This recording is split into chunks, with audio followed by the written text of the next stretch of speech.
جی ہاں، میرا سوال یہ ہے کہ اللہ ایک ہے، اس میں کسی کا جھگڑا نہیں ہے، اس کی عبادت کرنی چاہیے، اس میں کسی کا جھگڑا نہیں ہے۔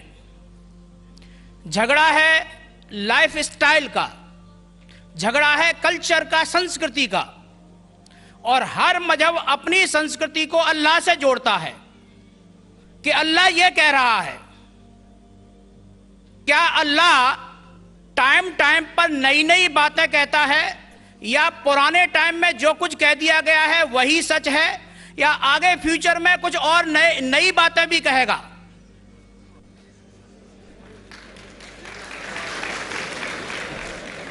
بھائی صاحب کا اچھا سوال تھا کہ کسی کو دو رائے نہیں کہ اللہ ایک ہے، بھگوان ایک ہے، سب مانتے کہ اسے اسی کی عبادت کرنا چاہیے، لیکن ہر مذہب اپنی کلچر، اپنی سنسکرتی کو دیکھ کے سٹائل بدلتا ہے۔ تو اللہ تعالیٰ جو پہلے کہہ چکا وہ ابھی بھی سیم ہے کہ ٹائم پہ بدلتا ہے۔ بھائی صاحب کا سوال اچھا ہے، لیکن یہ کہنا چاہتا ہوں جواب دینے کے پہلے، ان بھائی صاحب نے کہا کہ سب مانتے ہیں کہ اللہ ایک ہے۔ یہ میں نہیں مانتا ہوں کہ سب مانتے، میں نہیں مانتا ہوں کہ سب مانتے۔ یہ میرا فیلڈ ہے، یہ میرا فن ہے غیر مسلم سے بات کرنا۔ میں یہ نہیں مانتا ہوں کہ ہر غیر مسلم مانتے اللہ ایک ہے، کہ بھگوان ایک ہے۔ کئی لوگ بھگوان میں مانتے ہی نہیں، ناستک کہتے، اور جو لوگ کہتے بھگوان میں مانتے ہیں، ہر کوئی ایک میں نہیں مانتا۔ کتنے لوگ 3 میں مانتے، کتنے لوگ 100 میں مانتے، کتنے لوگ سب کچھ بھگوان مانتے۔ تو پہلے آپ کے جو سوال کا جو پہلا تھا، ہر انسان مانتا ہے بھگوان ایک ہے، اس سے میں متفق نہیں ہوں۔ دوسری چیز کہ سب ایک ہی بھگوان، ایک ہی ایشور کو پوچھتے ہیں کہ عبادت کرتے، یہ بھی میں نہیں مانتا ہوں۔ یہ بات ہے کہ اکثر لوگ مانتے کہ بھگوان ایک ہے، یہاں تک کہ تو صحیح ہے، اکثر، سب نے اکثر، لیکن ایک ہی بھگوان کو پوچھتے یہ بالکل غلط ہے۔ سب لوگ ایک بھگوان کو نہیں پوچھتے۔ مثال کے طور پہ اکثر قرآن کی آیت ہے کہ جو لوگ کہتے ہیں کہ ایک بھگوان کو مانتے ہیں لیکن اور کو بھی پوچھتے ہیں، اسے کہتے ہیں شرک۔ آپ پوچھیں گے عام انسان بھگوان ایک ہے، مالک ایک ہے بولیں گے، لیکن جا رہے پوچھ رہے، بدھ کو پوچھ رہے، کبھی اس کو پوچھتے، کبھی اس کو پوچھتے۔ تو یہ آپ اگر دھرم کی کتاب پڑھیں گے، بائبل پڑھو، وید پڑھو، یہ سب اس کی ممانعت ہے۔ یہ حرام ہے کہ کسی اور کو پوچھنا۔ اس کے باوجود دھرم کے ماننے والے اکثر دوسری چیز کو پوچھتے ہیں جو بالکل غلط ہے۔ تو یہ کہنا کہ انسان ایک ہی بھگوان میں مانتا ہے اور اسی کو پوچھتا ہے بالکل غلط ہے۔ آپ دیکھیں گے عام طور پہ جو فرق ہے کہ جو قرآن کی آیت ہے تعالیٰ الی کلمۃ سواء بین بینکم، آپس میں اس چیز پہ آؤ جو ہم اور آپ میں یکساں ہے۔ سب سے پہلی بات ہے اللہ نعبد الا اللہ، کہ ہم ایک ہی ایشور، ایک ہی بھگوان کی عبادت کریں۔ ایک ہی بھگوان میں ماننا کافی نہیں، ماننے کے علاوہ اسی کی عبادت کرنا اور کسی کی نہیں۔ آپ کا اہم سوال کہ ہر مذہب ایک ہی بھگوان کہتا ہے، یہ بالکل صحیح ہے۔ ایک ہی بھگوان کی عبادت کہنا کہ بالکل صحیح ہے، لیکن اپنے تہذیب کے حساب سے بدلتے رہتا ہے، یہ کہنا غلط ہے۔ اور اللہ تعالیٰ کتنے بار بدلتا ہے؟ یہ کہہ سکتے ہیں کہ ٹائم جانے کی وجہ سے کتابیں بدلتی گئی، اللہ کا جو پیغام ہے، بیسک پیغام، وہ سیم ہے، وہ بدلتا نہیں کہ اللہ ایک ہے، ایک ایشور کی عبادت کرو، وہ بدلتا نہیں۔ اس کے کچھ چیزیں، اوپری چیزیں شاید بدلے۔ مثال کے طور پہ کس طریقے سے عبادت کرنا، ہم جس طریقے سے صلاح پڑھتے ہیں وہ 1400 سال پہلے محمد صلی اللہ علیہ وسلم پیغمبر کے ذریعے نازل ہوا، لیکن جو مین ہے کہ ایک ہی ایشور ہے، ایک ہی ایشور کی عبادت کرنا چاہے، وہ کبھی بھی نہیں بدلے گا۔ لیکن ٹائم جانے کی وجہ سے جو مذہبی کتابیں لوگ بدلتے گئے۔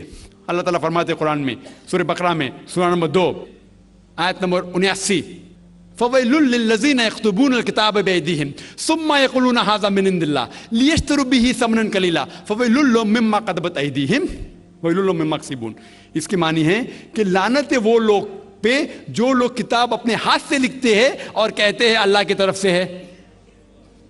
لعنت ہے ان کے اوپر جو کماتے ہیں، اور لعنت ہے ان کے ہاتھ کے اوپر۔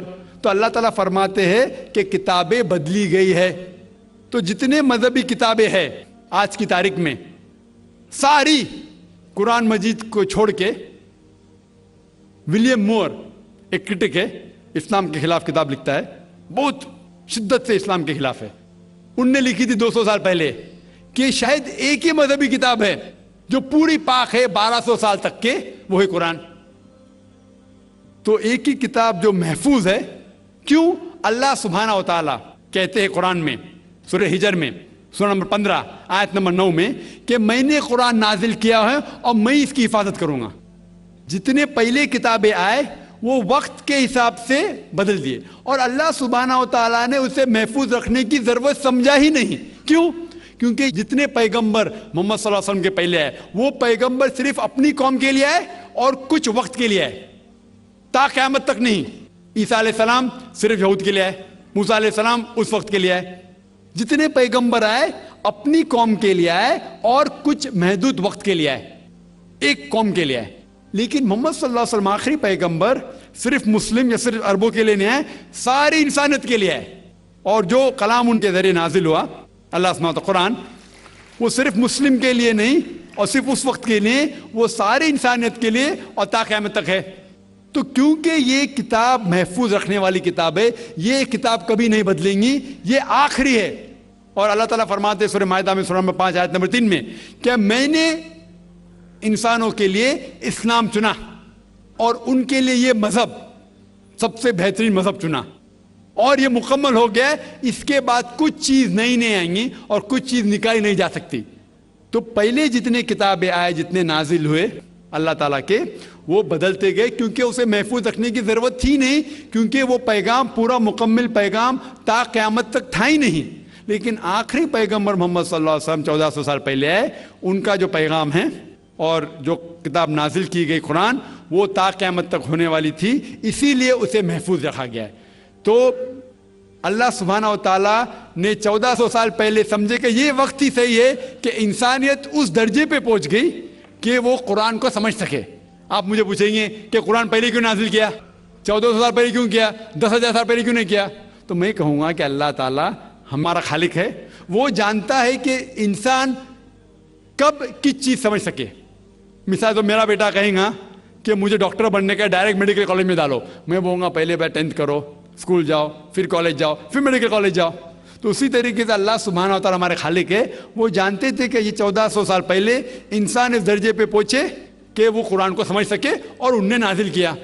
اور ابھی یہ آخری کتاب ہے، اس کے بعد کوئی بھی نیا پیغمبر نہیں آئے گا. اس کے بعد کوئی کہتا ہے کہ مجھے اللہ تعالیٰ سے وہی آتی ہے، اس کو سائیکیٹرسٹ کی ضرورت ہے، سائیکیٹرسٹ، دماغ کی بیماری.